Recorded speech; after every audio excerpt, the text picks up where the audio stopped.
What's a super PAC? Let's be honest about it. It's not a PAC at all. A PAC is a political action committee. A super PAC is nothing more than a special interest committee that spends money. Where does the money come from? It comes from corporate America. It comes from individuals. The difference between me writing a check for the 3 events that I'll go to tonight, which is my cash, that's my money that I earn as a taxpayer. The difference between my money and their money is they can give unlimited amounts because the Supreme Court of the United States ruled in the Citizens United case that corporations have the same rights as individuals. So since a corporation is now under the Constitution, according to the Supreme Court, the same person as me, they get to write an unlimited amount of money, a check, to any of these, quote, super PACs or 527s or whatever they want, and that money disappears into a big black hole. My money, I have to report it. I have to report it twice a year. I have to put that into, I have to register as a lobbyist. These people don't have to register as lobbyists. They have to report their income and their donations to the IRS, and if they don't, they pay a small penalty. So what? Most of them don't even pay it. I mean, don't even report. They just pay the penalty. I have to report. So if the court is saying that a corporation is a person, then why shouldn't they have to play by the same exact rules that I have to play by? And that's completely 100% a loophole, and it should be closed. Max Baucus is the chairman of the Senate Finance Committee.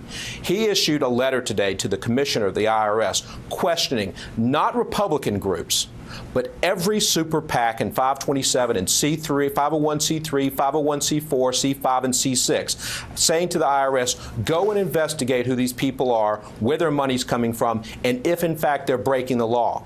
And then once the IRS comes back with their report, the Congress will then have hearings on this. Unfortunately, it'll be way after the elections. It's a day late. Not a dollar short, way more than that. We've almost run the clock on this thing, Jimmy, but what you're describing really harkens back to the Mellon and Carnegie and Rockefeller using their money in secret to completely control the U.S. government or to largely control the U.S. government. Are you saying that corporations, while they may be people, are actually not people because unlike a person like yourself, whatever somebody thinks about the job that you have, at least you'd have to disclose where your money is spent. The corporations are able to spend infinite amounts of money and don't have to disclose even though they are. It's almost better than being a person.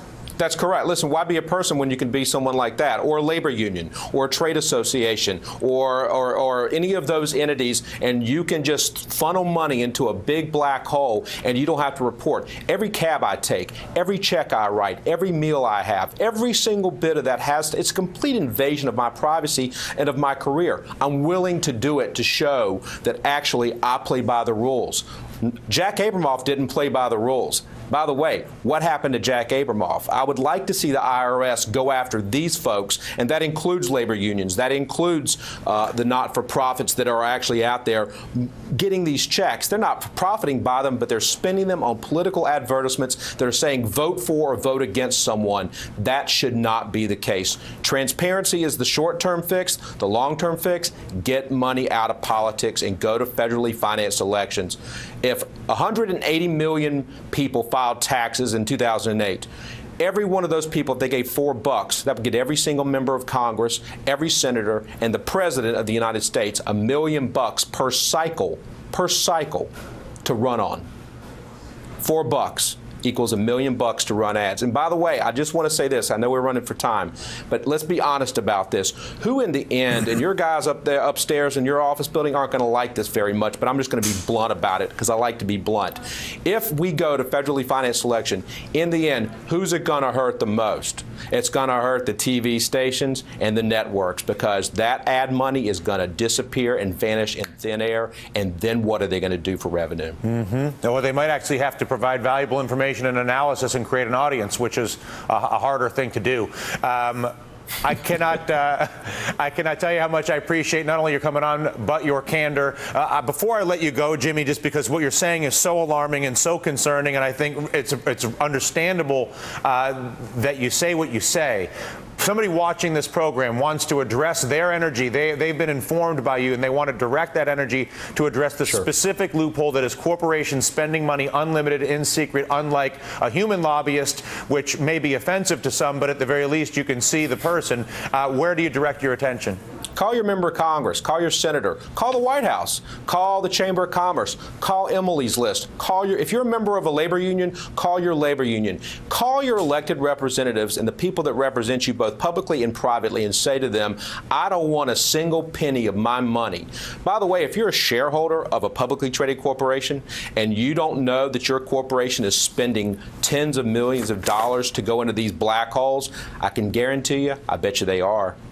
Call your publicly your officials and let them know that this is not okay. There's got to be a solution to this. Jimmy Williams, following the money for a living and helping us do it too, hopefully to the benefit of this country and to the diminishment of money's influence on this country. I can't thank you enough for, again, the courage to come out and share these stories with us so that we can begin this process. Thank you, Jimmy.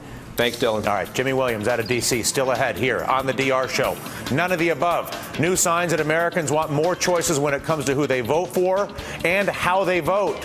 Should you be able to vote against a candidate you do not want in office without being forced to vote for a candidate you also don't want in office? Seems kind of rational, right? But first, with boys and toys, or boys with their toys, I should say, the military-industrial complex working on a real-life Iron Man. We'll be right back.